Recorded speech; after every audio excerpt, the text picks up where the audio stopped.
Allez, Suite Glory, nous l'avons raccompagné et pendant ce temps, nous avons installé notre deuxième invité. Suite Glory, il est artiste et chanteur. Vous savez que par ici, nous aimons bien diversifier les chants et cette fois-ci, nous avons invité pour vous un maître de cérémonie. Il est animateur live, il est présentateur, il est à la fois maître de cérémonie. Et ce soir, c'est avec lui que nous allons découvrir, sinon redécouvrir ce métier. On dit que c'est un art, la maîtrise de cérémonie. Et pour en parler, nous avons invité pour vous un professionnel. Il est déjà là, on l'appelle Ladislas Padounou. Bonsoir Ladislas. Bonsoir cher ami, comment tu vas? Je vais très bien. Ah, tu as compris le concept et ça me fait plaisir. On aime ce que tu fais par ici. Il faut venir gâter ici parce que toi on te connaît. Je vais très bien. Bienvenue sur le plateau de Samedi chez vous. Merci à toi. Merci aussi pour l'invitation acceptée. C'est un plaisir. Très bien. Je te présente rapidement notre plateau. À côté de toi, on l'appelle Achille Kwenou, journaliste, mais également chanteur. Pas encore artiste, hein, puisqu'il n'a pas démarré sa carrière, mais attention, il chante. J'ai pu le constater tout à l'heure dans la police. Je dis qu'il a une voix presque de rossignol, je dirais. Merci beaucoup. Mais après, tu vas me payer pour ces pubs-là. Hein. Ah oui, c'est vrai. Bref, on l'appelle Céline Gbovi, c'est elle notre journaliste culturelle et c'est également elle qui traite les lourds dossiers sur le plateau. Céline Gbovi. Bonjour. Bonjour. Comment tu vas? Très bien, et toi? Ça va bien aussi. Bon, je m'attendais à un vouvoiement, mais heureusement. Non, et puis, non, c'est parce qu'elle n'a pas vouvoyé qu'elle a dit bonjour. Bonjour. Elle pense qu'elle est encore au matin. Nous sommes le soir. Bon, après... Bonsoir. Comment tu vas? Bonsoir, je me porte bien, et toi? Je vais super bien aussi. Merci d'être là. Merci C'est un d'être parmi plaisir. nous. Merci à vous. Et pour terminer, notre guitariste maison, Joa Zoumeno, c'est lui qui nous accompagne. L'homme aux doigts magiques. Ah oui. Merci. Merci. L'homme aux doigts magiques. Bon, Au moins, lui n'a pas dit doigté. Doigté, là, ça me fait quoi quand tu entends ça? la fille là. Bref, c'est vrai que tu ne chantes pas, tu es maître de cérémonie, il est guitariste. Peut-être que quelque chose va se passer. Bon, on va voir si tu pourras chanter ou tu pourras faire peut-être du slam Qui sait? dans une bonne sonorité. Un peu comme moi. Nous qui n'aimons pas chanter ou qui ne savons pas chanter, c'est slam on fait. Et puis ça donne. Surtout quand je suis encore dedans là. Ah oui. Allez, Ladislas, tu es sur ce plateau pour permettre aux téléspectateurs, aux amoureux de ce programme de découvrir, sinon de redécouvrir le métier de maître de cérémonie. D'ailleurs, tu es maître de cérémonie. Et tout de suite, comment est-ce que tu t'es retrouvé dans ce milieu? Merci à toi pour cette question que je juge quand même assez pertinente. Il faut dire que personnellement, je dirais que la maîtrise de cérémonie est venue à moi. Je ne suis pas allé vers elle, c'est plutôt elle qui est venue à moi. Parce qu'il faut préciser une chose, je suis auditeur financier. Donc j'exerce ma profession, je suis auditeur financier. Un métier carrément Voilà, totalement différent voilà, tout de ce ce qui est métier, micro. communication, etc. Mais il faut dire que j'étais déjà dans cette dynamique-là de pouvoir m'améliorer parlant de ma communication, donc être à même de pouvoir m'exprimer en public avec aisance, etc. Donc tout ceci m'a emmené à adhérer au mouvement Toastmasters. Donc ce n'est que de fil en aiguille, en animant des séances Toastmasters et en ayant bien entendu des retours de certains aînés, que j'ai pu quand même moi-même me rendre compte que il se pourrait que j'ai un petit talent caché quelque part, que tu pourras exploiter. que je pourrais exploiter.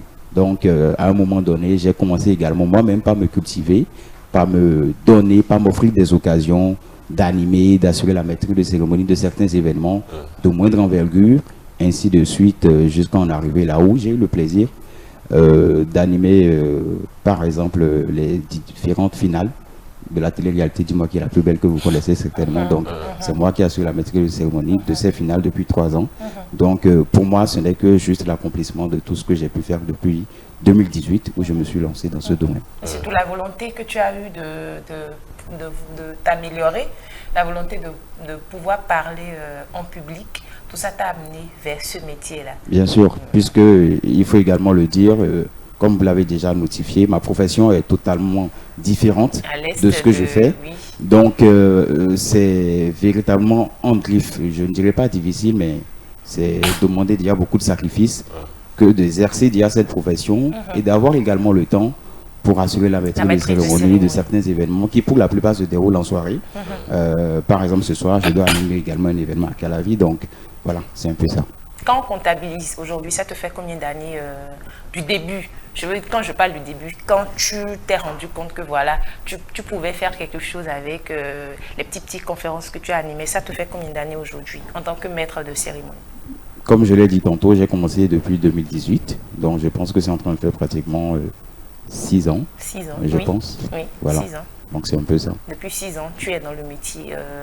Quelle était, ou bien quelle est, depuis tout ce temps, c'est vrai que tu viens de nous citer, dis-moi qui est la plus belle, mais quelle est ta plus grande scène? Quel est l'événement le plus grand où il y avait vraiment tellement de monde? Parce que c'est ça, maîtriser une cérémonie, le nombre de personnes à qui tu devras faire face. Depuis tout ce temps, quel est le plus grand événement que tu as pu animer? Je dirais, sans réfléchir, que le plus grand événement que j'ai pu animer à ce jour, c'est Dis-moi qui est la plus belle. Je précise la saison 6 qui s'est tenue l'année dernière au Palais des Congrès. Oui. Donc vous n'êtes pas sans savoir que cette salle quand même peut réunir plus de 1500 personnes qui étaient présentes. Donc pour moi, c'est ma plus grande scène et j'ambitionne bien entendu à aller au-delà, pas forcément au Bénin, puisque j'ai d'autres objectifs à l'échelle sous-régionale et autres. Donc voilà. En matière de stress, parce qu'on sait que tenir le micro déjà, faire face aux personnes, parler, articuler les mots, ne pas faire d'erreur dans les phrases, pouvoir garder son sourire même si un micro refuse de s'allumer là-bas, ou quand le son coupe, ou quand tu dois faire patienter surtout le public quand on n'est pas encore prêt. En termes de stress, est-ce qu'il t'est déjà arrivé de craquer sur scène, ou comment est-ce que tu t'en sors le plus souvent? Quelle est ta tactique, si tu veux bien nous livrer? Merci. Je dois dire, comme je l'enseigne souvent à mes apprenants, puisque je donne également des formations en prise de parole en public, je leur fais souvent comprendre que le stress est tout à fait normal et naturel. Donc ce n'est du tout pas normal de se sentir stressé lorsqu'on s'exprime en public. Ce qui est plutôt anormal, c'est de ne pas du tout se sentir stressé. Donc peu importe l'année, le nombre d'années d'expérience, il faut dire que oui, il y a toujours le stress présent. Mais moi, il faut déjà dire que pour atténuer, parce que la seule chose qu'on puisse faire, c'est d'atténuer le stress. Ce n'est pas pour rien qu'on parle de gestion du stress. Pareil pour gestion du temps. Donc on ne peut que gérer ce dont on ne peut se passer. Donc parlons du stress, il faut dire, pour moi, la première des choses, c'est de bien préparer déjà l'événement qu'on veut animer. Donc si tu ne prépares pas ton événement et que tu reviens, tu apparais sur la scène, c'est tout à fait normal que tu sois stressé. Donc, première chose, c'est la préparation. Seconde chose, il faut le dire après, c'est également la façon dont tu te prépares toi-même physiquement, la façon dont tu es vêtu. C'est très important de se sentir bien habillé pendant que tu t'exprimes en public. Tu t'imagines, tu te rends à un événement où tu as l'impression même que tous les convives, tous les invités sont mieux habillés que toi. Forcément, ça va te complexer. Donc, c'est important également d'être bien habillé pour augmenter ou accroître cette confiance en toi-même. Et l'autre chose, oui, bien entendu, il faut respirer. Et pour finir, je dirais, la solution la plus efficace pour moi, c'est la pratique. Ce n'est qu'avec l'habitude qu'on arrive véritablement à mieux gérer son stress. D'accord. Une toute dernière question avant d'entamer notre seconde rubrique avec vous. Ça sera sans détour. Est-ce que vous aviez un mot à lancer à toutes ces alumni qui ont pour but dans la vie ou qui rêvent d'animer, qui rêvent d'être maître ou maîtresse de cérémonie? Bien sûr, j'ai un mot à leur adresser et je ne peux que les inviter à venir découvrir ce domaine, cet univers, à la seule et unique condition qu'ils soient véritablement passionnés. Parce qu'aujourd'hui, vous n'êtes pas sans savoir que beaucoup pilulent dans la ville, beaucoup se veulent être maître ou maîtresse de cérémonie, tout simplement pour les gains financiers. Et moi, je me dis souvent une chose, pour moi, si je me retrouve dans ce domaine, mon objectif c'est de révolutionner le monde de la maîtrise de cérémonie, que ce soit au Bénin qu'à l'extérieur. Donc voilà, le milieu est ouvert, tout le monde peut venir, mais tout le monde ne peut pas forcément fait long feu s'il n'en Exceller. est pas passionné. Exactement. Gisley?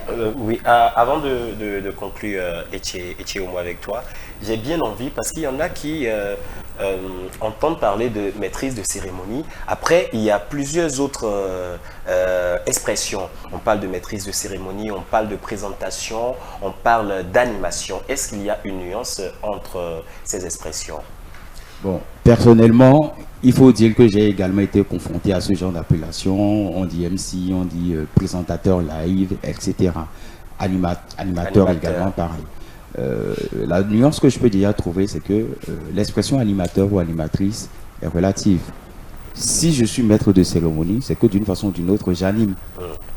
Mais parallèlement à un journaliste comme vous, d'une façon ou d'une autre également, vous animez. Mais quand on prend l'expression présentateur live, c'est un peu différent parce que le présentateur live, je suppose, pour ma petite compréhension, se retrouve devant un public qu'il essaie de tenir en haleine tout au long de la durée de l'événement. Contrairement peut-être au journaliste qui, lui, se retrouve beaucoup plus devant une caméra et qui fait également du live. La seule différence, c'est que Ces téléspectateurs sont... voilà, sont derrière La caméra. l'écran, donc il ne les retrouve pas forcément devant lui.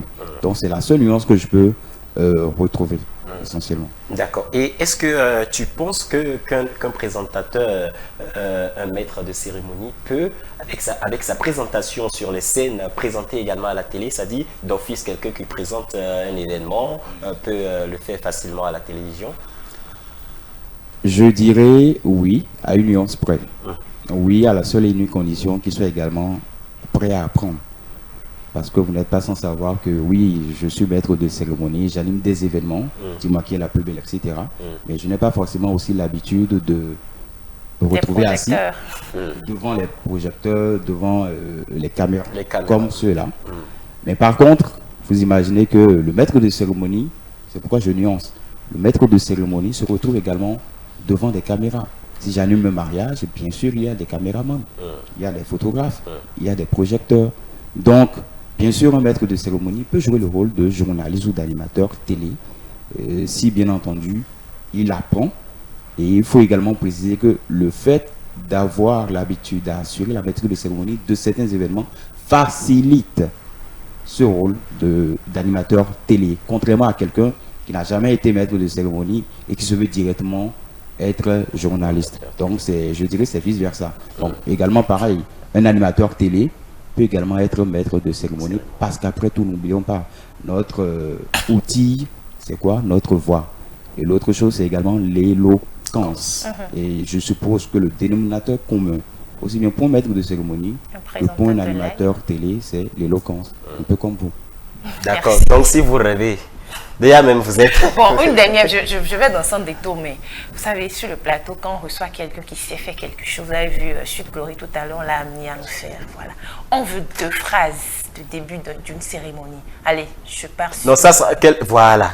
Je pars sur un mariage où les mariés, ils ont fini la cérémonie officielle et ils font leur entrée dans la L'entrée des salle. mariés. Ouais. Voilà, et vous les accueillez.